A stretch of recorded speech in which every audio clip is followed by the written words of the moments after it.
Can you feel me trying to balance? Yeah, right. And this is what most people will do. Go ahead, push me up some more. Okay. So now, go ahead. Okay. Now I start losing it. You see that there's a huge difference. Yeah, got to put quite a bit of force to. I didn't change anything. All I did was just put my focus on my feet, push outward, Yep, and using the intelligent force. very good. I like So- intelligent force. It has a good ring to it. Yeah, it does, doesn't it? It sure does. So tell me about how does that relate to X-Kinetic? Well, X-Kinetic, it has to be about focus. It is. It sounds like intelligent force, because when you're starting in the position of greatest flexion, it may not be like with the chest exercise when we held this position. Right. You can bring the pec into a greater and greater position, Sure. but we're trying to get into like that 90% range where you're definitely getting a lot more contraction than you would be able to out of free weights or machines. Okay. And then using the manual resistance allows you to get just as much force and much more, but not having to load on weights, not having to even go to the gym. It basically puts the gym in your hands safely. If I tried to do negatives with a machine or with free weights, I would need all kinds of partners. I would need all kinds of weight, and then you would go through a range of motion to get to that position of greater flexion. That all of that there are mechanisms of injury in that.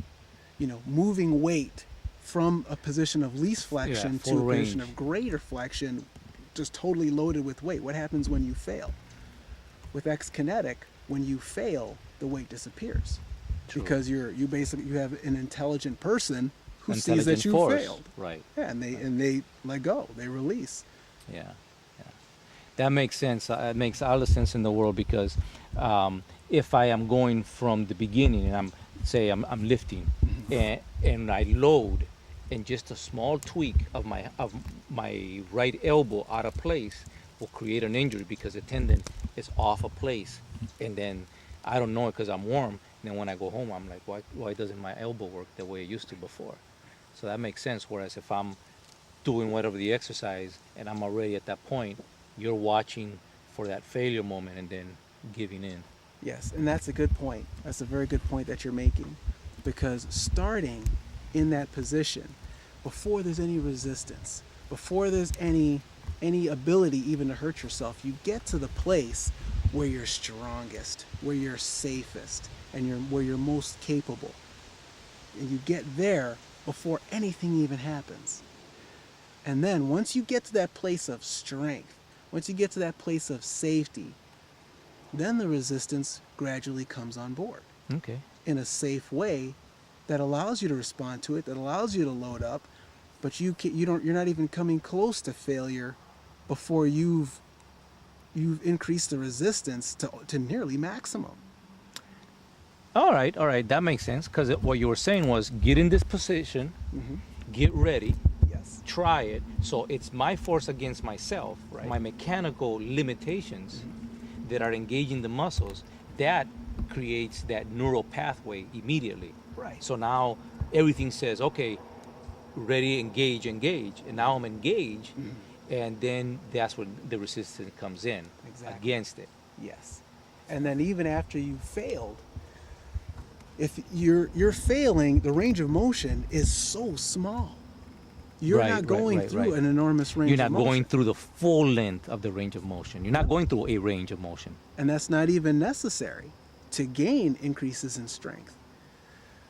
The Mayo Clinic, established, in their research that you don't need range of motion and you don't need a lot of repetitions to increase strength. Now- I'm sorry. Go ahead. finish. Well, I was just going to say, if you're training for, high muscular endurance, if you're training for a specific motion or movement or activity that requires a lot of repetitions, then you'll of course have a lot of repetitions in your exercise. But this exercise is a support for that. It's a foundation for that.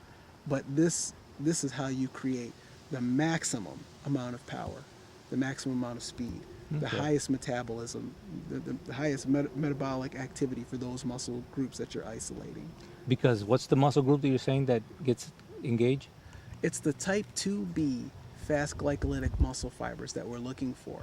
They're the ones that are responsible for power, for speed, and they also happen to be the most metabolically active muscle fiber that you have in your body. Okay. How does this relate to what the Russians did or discovered during, I think it was like the 80s, where they had guys say if I could bench press 150, then they would throw in another 70 pounds on top of it and just have me move it that much and engage it. And then eventually what they found out is by that small motion of taking it off the rack and holding it, I increase my capacity to bench press. That seems to be very, very closely related in this idea, is that you cannot jump to the next category of muscle fiber without sufficient load. And that's exactly the technique that we're doing right Okay, now. okay. It's the load that activates the next group of muscle fibers. For example, if you're running, Yeah? you're using type 1 muscle fiber. If you're jogging, let's say, jogging or walking, you're using only type 1 muscle fiber. Unless there's something involved in the walk, like a grade or you took a sprint or something like that, you're not going to go into the type 2 category because there's not enough load in walking or jogging to engage type 2 muscle fiber. You can walk all day long if you want. You can walk 1,000 miles. You're not going to engage the type 2s unless there's sufficient load. Your brain senses the resistance in any part of the body, and it sends an electrical impulse to match the load, to match the resistance. Right. And that's all it's going to deliver. So like, for example, this scenario where somebody's just adding 70 more pounds beyond their maximum, that load is stimulating a greater neurological stimulation, a greater electrical impulse from the brain to take care of or to resist that greater load. Okay. So, how does intelligent force come into play with this? In the sense that if I take my mind in the intensity level, so it's not just adding more load, but actually putting more intensity in my thought pattern. Does that help any? You understand my question? Well, let me see if I'll answer it if and let me know if I'm answering the question that you're asking. When you're especially when you're doing it this way, you're commanding your body to do one thing, and you have to focus on it. You have to focus on keeping that form, keeping that resistance, and engaging those muscles, not quitting. This is all part of focus, and that focus happens at the frontal lobe of your brain. When you're filling the frontal lobe of your brain, that's when you feel you're strongest. That's when you feel focused, intelligent. And that's where your reading is done. That's where your words are created. It's all happening in this frontal lobe. And you're basically increasing your strength that way by focusing. So you're focusing your mind and you're focusing that neurological stimulation on whatever muscle group you're isolating. Okay. Is that answering it at all? Yeah, I think so. I guess what I'm thinking is, if I have the thought that I'm doing this because it's life and death, because we engage those specific muscles automatically when we're in a crisis situation.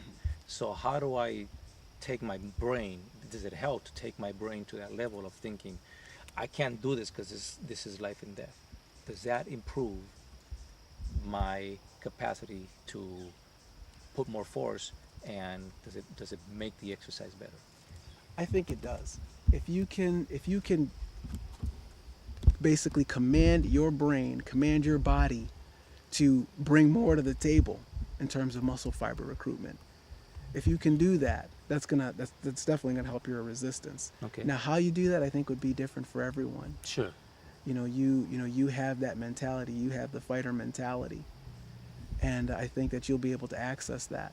But also, the simplicity of these exercises also allows the person who may not necessarily be, into fighting or into martial arts or don't already have a predisposition to that for whatever reason, just the simplicity of it allows them to still engage their body in the way that you would, perhaps, I see. because it's simplified.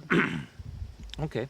So then, tell me again about this concept of safety. How was that developed? Because that's really interesting. That the main goal is that come from the kinesiology. The main goal being, proper mechanics. Well, for me, it came even before that. Okay. I started training at a time where trainers were training, without certifications, without education, and it seemed that some people knew just enough to hurt someone, just enough to be dangerous. Yep. And the thought of injuring someone was abhorrent to me. And so I just studied.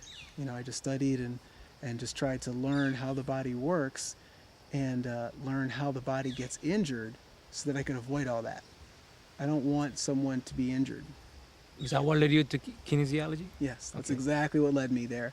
I just happened to be studying for a certification, and the word kinesiology kept on coming up all over my manual, and I said, well, what is this? And then so once I went to the U of I, they had a major in Okay. kinesiology. So then I dove in, and as I was going through, that's what I was looking for. I was looking for two things. I was looking for, how do you keep someone safe? One, and then the second was, how do I engage power? How do I engage power? So it's really at the core of it. It's answering two questions for me. How do you stay safe, and how do you engage maximum power? I think we have the same question for different practical purposes. So what does power mean to you? Power, the way that I understand it, is doing a lot of work in a very short amount of time. Okay, I think I can accept that definition, because power to me means high energy output in an instant of time, Yes. not in a short period of time, because I want to be able to explode as a martial artist. I want to generate that power, boom, and it has to explode all at once. I like that definition better. Okay. I think those are good words, because that's actually what I mean. Okay. That's what I'm thinking about when. But that's a very good way to describe it. As a matter of fact, I want to exhaust all, not some, I want to exhaust all my available power in that one instance of time. Very good. That to me is the ultimate capacity to produce power as a martial artist. So whether that's, Western boxing, it doesn't matter. I just want to go, here you have it. Boom! I want it to be an explosion. Were you able to feel that when you did the chest exercise? In what sense? Were you able to feel a maximum effort on your part? Absolutely, because I peaked. On the second exercise, I reached a point where I peaked. After that, it was trying to regain that peak, and I just couldn't. Until I just absolutely could not hold it any longer. So, the way I would say it was like a bell curve.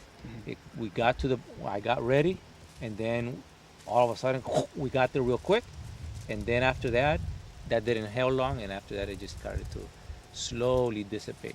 And no matter how much I tried, I couldn't come back to that same spot. That's very good. I'm glad you brought up that bell curve, because at the top of that bell curve, where you've given everything that you have, that's the place where you talk to your body, where your body is triggered to respond and adapt. So that's where the learning takes place. That's where the learning it's taking place all along, but it's at that point of failure, of safe failure, that your body is like, okay, we have to adapt to that failure so that we don't fail at Again. that point again. Yes. And the fact that you exhausted yourself there also tells us that you've used everything that you have, Okay. including those phosphates in your muscles that are that are placed there for explosive activity. Your own stores of creatine phosphate, adenosine triphosphate, ATP and ADP. yeah, the ATP and the creatine phosphate. You know, they probably abbreviate it as CR. Okay. But you know, once you do that, you know, once you've exhausted those, you don't have anything left. That's what your body is adapting to. You're building those new neurological pathways. You're using those. You're developing those muscle fibers that you wouldn't have been able to use otherwise. You wouldn't have been able to recruit otherwise. So, unless you've done this exercise this way, there's no way to have accessed those muscle fibers. So this neural pathway, what we're talking about is that I don't need so much. The philosophy in the past has been make the muscle fail, build more muscle by that. But if I understand you correctly, you're saying don't worry about so much of the muscle failure as much as get to the point where you're sending a new message to cause more neurological pathways, Yes. which would then you put more wiring and it's going to activate that motor more effectively. Yes, that's a perfect way to describe it. And also, I think that ties into intelligent power, because It it does. really is Yeah, all it about does. neurological learning. So your increases in strength, you were stronger the second set. That was less than 5 minutes. You were definitely stronger the second set. And that was because of neurological learning, mostly. The primary reason for that spike in your strength was neurological, primarily, and secondarily muscular. And so this is really all about neurological learning. So this actually coincides with um, NLP. Because Neurolinguistics. neurolinguistic programming says that I can learn things immediately. I don't have to go through repetition if I send the right message. You know, I'm having a feeling that that's how the brain is wired. That's what I'm thinking too, because this resonates with what I've learned in neurolinguistic. That you know, if I touch a hot stove, I learned for the rest of my life. I don't have to burn myself 10 times, right? I won't do it again. So I have the capacity to learn instantly, but for whatever reason, I don't know how to engage that activity consistently, or that processes consistently, and that's why I think it takes me forever to learn something. That's very interesting. That's a good way to put it. And then with this exercise, it's such a strong signal. It's such an effective technique. It doesn't require a billion repetitions to start getting those benefits. Right. Now it makes sense why you can say if you work out for 1 hour a week, you could gain that more than what you're doing, you know, working out high intensity for 3 to 5 days a week. Right. In fact, working out that way would be very, very hard on the body. When you're working at this level of intensity, Okay? you don't want to be doing that, you know, several times a week. How come? It's the recovery, the rebuilding, all of that is happening during the resting phase. So basically, the higher the intensity, the shorter the duration of the exercise. The higher the intensity, the longer the recovery time, Okay. as opposed to something that's more cardiovascular in nature. The lower the intensity, the higher the duration. The lower the intensity, the shorter the recovery time.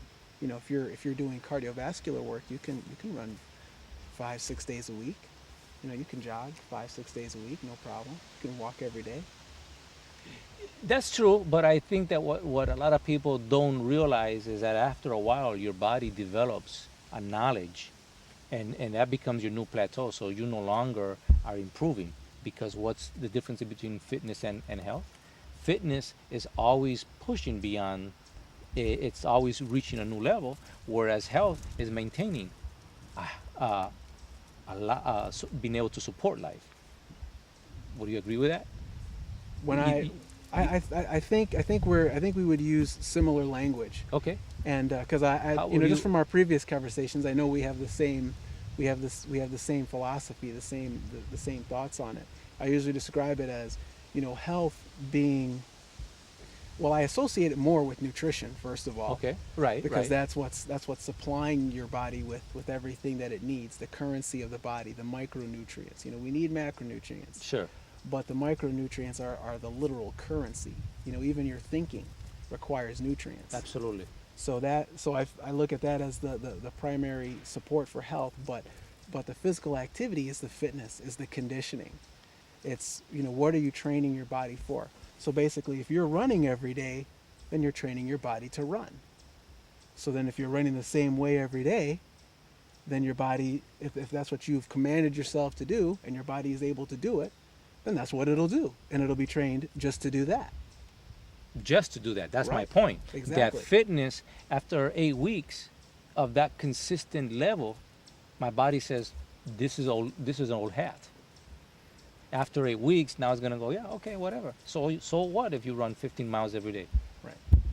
You just maintain, but that maintenance, I still get old, so I start losing that fitness level. And how I describe what you're saying right now is like, let's say each of these fingers is, a million muscle fibers to do a certain activity. Right. The first time your body does it, you need, all 5 million to do the activity, whatever it is, in whatever muscle group. You keep on doing it, your body's going crazy responding to it. Right. But your body's going to find a way, because it's intelligent. Your body is efficient. Your body and your brain are going to find a way to do that same activity with 4 million, and then 3 million, then 2 million. Oh, maybe let's try 500,000. It's gonna try to figure out a way to do it more efficiently, and then so basically you're, so you can kind of say that you're losing the benefit of engaging much more of yourself if there's no change. If there's, that's one of the reasons why with this technique I like to use it to gain the power, but apply it to a skill. Yes. To skills that change, different skills during different times. The approach remains the same, but tying it into a different neurology to get some variety, to keep the body guessing, keep the body learning.